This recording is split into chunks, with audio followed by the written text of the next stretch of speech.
డబ్బులు ఇచ్చినా చెప్పాలి, తప్పదు. మాకు చెప్పినట్టే. చాలా బాగుందమ్మా, చాలా బాగా చేస్తున్నావు. ముఖ్యంగా నీ డ్రెస్ సెన్స్ చాలా బాగుంది. దయచేసి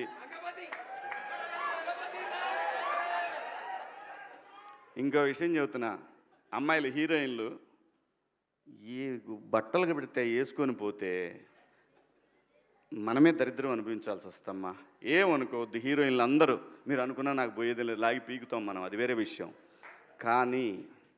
కానీ మీ అందం చీరలోనో, మీ అందం నిండుగా కప్పుకునే బట్టల్లోనే ఉంటుంది తప్పితే సామాను కనపడే దాంట్లో ఏముండదమ్మా.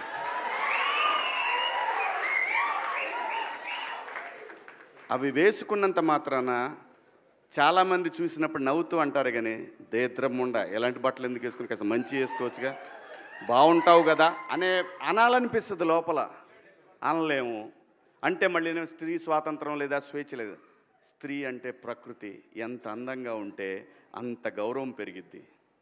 ఈ ప్రకృతి అద్భుతంగా ఉంటుంది. అలాగే స్త్రీ మా అమ్మ చక్కగా ఎప్పటికీ గుండెల్లో కనపడతా ఉంటుంది, ఒక సావిత్రమ్మ కానీ, ఒక సౌందర్య కానీ.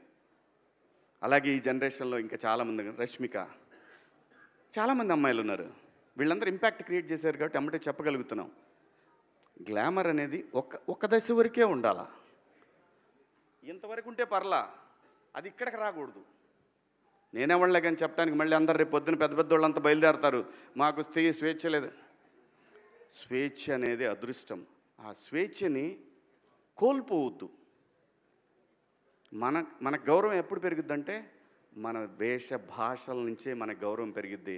అందులో ప్రపంచ వేదికల మీదైనా సరే చీర కట్టుకున్న వాళ్ళకే విశ్వసుందర కిరీటాలు వచ్చినాయి. Thank you so much.